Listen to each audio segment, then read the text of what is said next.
আসসালামু আলাইকুম রহমতুল্লাহি বারাকাতুহু। আজকে আমি দেখাবো রাসূল সাল্লাল্লাহু আলাইহি সাল্লাম কীভাবে অজু করতেন। মানে অজু করার পদ্ধতিটা আমি দেখাবো আজকে কোরআন এবং সুন্নাহ সহিহ হাদিস অনুযায়ী।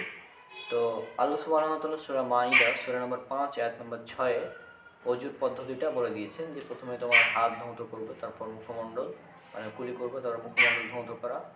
হ্যাঁ, এছাড়াও আরও যেগুলো আছে মাথা মাসহ করা, পা ধোয়া, এগুলো রয়েছে। তো অজু করার পদ্ধতিটা আমরা আজকে দেখে নিব কীভাবে রাসূল সাল্লাল্লাহু অজু করতেন। আর এখন যেহেতু রমজান মাস চলছে, তো রমজান মাসে অজু করার পদ্ধতিতে কিছুটা পার্থক্য আছে কুলি করার ক্ষেত্রে, সেটা আমি দেখাবো। শুধু রমজান একটা দেখাবো, মানে যেহেতু আমি অজু করতে পারছি না ওরকমভাবে। তো অজু করার জন্য আমাদের সর্বপ্রথম নিয়ত করতে হবে, কিন্তু নিয়ত পড়া যাবে না। নিয়ত করতে হবে আমি কি অজু করতে এসেছি চুরি করার জন্য, আমি এখন অজু করবো, আমি অজু করে চুরি করতে যাবো এই জন্য অজু করছি। হ্যাঁ, এরকম তো না। সুতরাং নিয়ত এই যে মুখে পড়ে এটার দরকার নেই, না হয়তো অজু করতে এসেছি মানে অজু হয়ে যাবে এক কথায়। তা আমাদের নিয়ত করতে হবে এবং বিসমিল্লাহ বলতে হবে। তবে বিসমিল্লাহ একটা হাদিস আছে, যে ব্যক্তি বিসমিল্লাহ বললো না অজুটাকে, তার অজু হলো না, তো হাদিসটা জয়ীফ। তো বিসমিল্লাহ বলাটা মুস্তাহাব, বলতে পারেন। তো এরপর আমরা পানি নিব প্রথমে।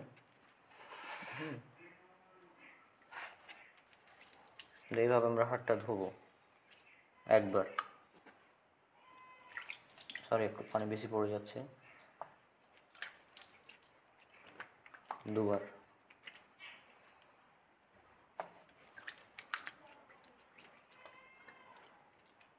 তিনবার হলো। এখন পার্থক্যটা দেখবেন মুখে কুলি করার সময়, কারণ এখন রোজার সময়। হ্যাঁ,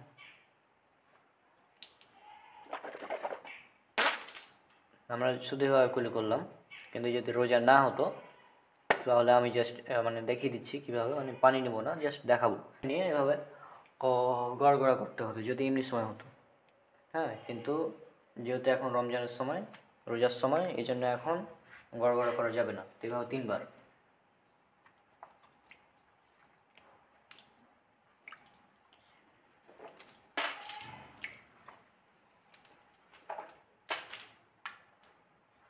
আর একটা পদ্ধতি আছে, আপনারা কুলি করার সময় এক কুলি এবং নাকে পানি একসাথে অর্থাৎ এভাবে দিতে পারেন। হ্যাঁ, এটা কিন্তু আমি আলাদা আলাদা দিলাম, দুটোই সহি, সমস্যা নেই।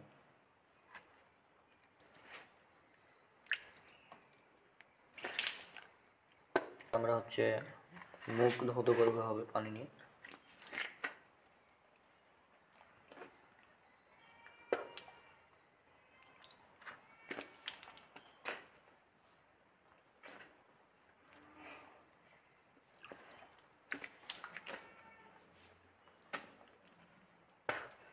তারপর যাদের দাড়ি আছে তারা এভাবে কী করতে হবে, তো এটাকে খিলুল করা বলে। যাদের দাড়ি নাই তারা এটা করতে হবে না। তো এটা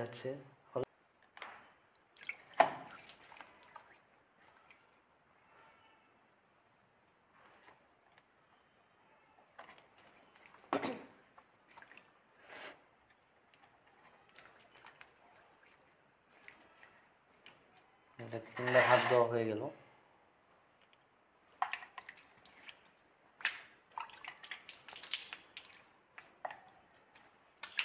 এটা তো হয়ে গেল। এখন আমরা মাথা মাসা করবো।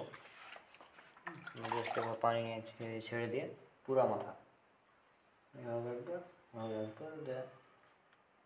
পুরা মাথা। অনেকে করে কি এভাবে ঘাড় মাসে করে, ঘাড় মাসে করা বিদাত। অনেকে এভাবে ঘাড়ে মাসে করে, ঘাড় মাসে করা বিদাত, পুরা মাথায় মাসে করতে হবে। তারপর আমরা জাস্ট পা ধুয়ে নেব। পা ধোয়ার ক্ষেত্রে পা এভাবে ধুয়ে আমাদের জাস্ট কী বলবো, এখানে এগুলোই করতে হবে ভিতরে পানি ঢুকে। তো এভাবে আমাদের এই পা ধোবো। আমরা কিন্তু এক মগ পানি নিয়েছিলাম, কিন্তু দেখুন এখন অর্ধেকের বেশি বাকি আছে। এই এখন অর্ধেক বাকি আছে। অল্প পানিতে উজু করা সম্ভব, কিন্তু আমরা জাস্ট একটু বেশি ব্যবহার করি। সাধারণ মানুষ মানে বেশি ব্যবহার করে, অনেকে ট্যাপ ছেড়ে দেয়। এইভাবে ট্যাপ ছেড়ে দিল, এভাবে ট্যাপ ছেড়ে অজু করতে গেছে, পানি পড়তে আছে। হ্যাঁ, তো এটা অপচয় এক ধরনের। তো এগুলো না করার ভালো। আমরা মগে নিয়ে যদি অজু করি তাহলে অপচয় কম হবে। হ্যাঁ, এটা আমাদের চেষ্টা করতে হবে। এটা হচ্ছে অজুর শুরুতে বিসমিল্লাহ আর এবং অজুর পরে এই দোয়াটা পড়বেন।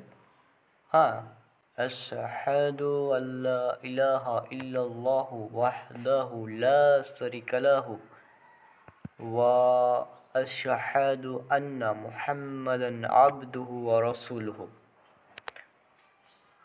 অর্থাৎ আপনারা দেখতে পাচ্ছেন নবী সাল্লাল্লাহু আলাইহি ওয়াসাল্লাম বলেছেন, তোমাদের কেউ যদি ভালোভাবে ওযু করে তারপর এই দোয়া পাঠ করে তবে তার জন্য জান্নাতের ৮টি দরজা খুলে যাবে। সহিহ মুসলিমের ২34 নম্বর হাদিস এটা। এটা হচ্ছে কালিমা শাহাদাত। তো এটা আপনারা পড়তে পারেন ওযুর পরে। তো আর ওযু করার পদ্ধতির সাথে আপনার রেফারেন্সগুলো দেখতে পেয়েছেন। আমি চেষ্টা করেছি রেফারেন্সগুলো দিয়ে দেওয়ার। তো আশা করছি উপকৃত হবেন। আজকের ভিডিও পর্যন্তই। আসসালামু আলাইকুম।